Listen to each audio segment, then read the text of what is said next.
If I can ask Sharon to share a We bit would more. love to hear that, Mom Sharon, about your message, your experience. So first of all, I'd like to say there's no such thing as a hopeless case.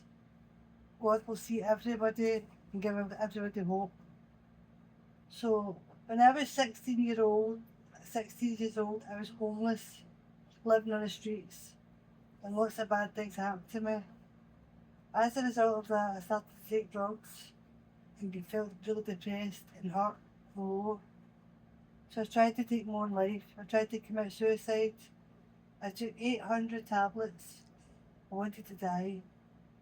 I went to sleep and I woke up in hospital. I was in a coma. Well, I woke up after being in a coma. I couldn't walk. I was paralysed. I couldn't swallow my saliva. I was utterly and totally disabled. And I was angry with God because I thought, God has left me like this because I tried to take my own life. Didn't realise that I was a miracle then. My mum was a praying mother and she kept praying and saying, you can beat this. God has brought you back for a reason. He's not finished with you. And I just thought, I didn't believe her. I couldn't move. I couldn't even move the blankets off my bed.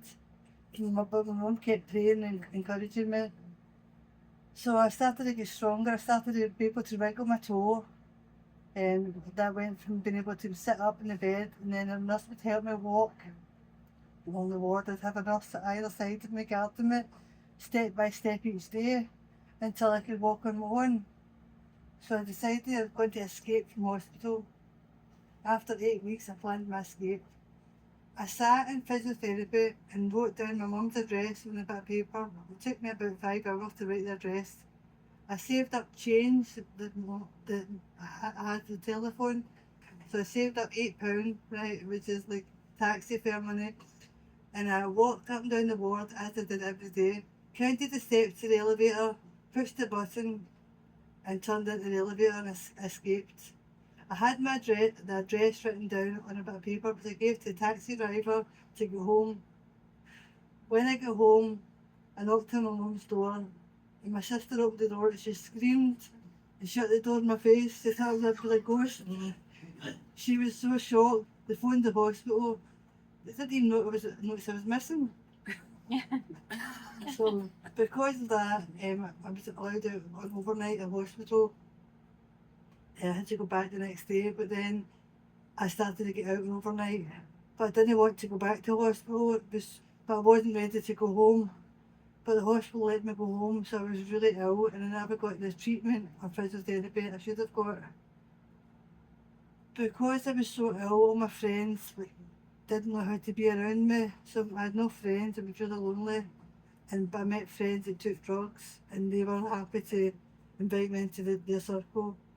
So I started taking heroin, which I had no business taking because I was already disabled, and that just made me more disabled. But the heroin just made me feel numb and numbed all my pain. See, the hospital took me back to the house I ran away from, so all the pain and all the hurt and all the trauma was still inside my heart. So I took medication to block that out. Years and years of addiction.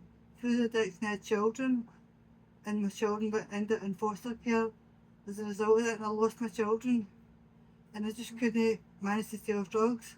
My sister-in-law took me to church, and I gave my heart to Jesus. But nothing changed for me because I was still broken, still hurting, still full of shame, still full of guilt. I just couldn't be free from drugs. Until one day in church I heard somebody speaking about Teen Challenge programs and Jesus can set you free. And I thought, if he could be set free, maybe I could be set free. So I went to the Teen Challenge program and they said to me, it's really, really hard, it'll be a struggle. But I knew if God brought me there, He could take me through it. I knew I'd learn to walk again. I was so determined. Some would say stubborn, I would say determined. But I knew that I could do the programme, and I did the programme, which was 12 months. It was like military. You had to be up at 6 in the morning, get a shower 15 minutes. But my brain needed to be transformed.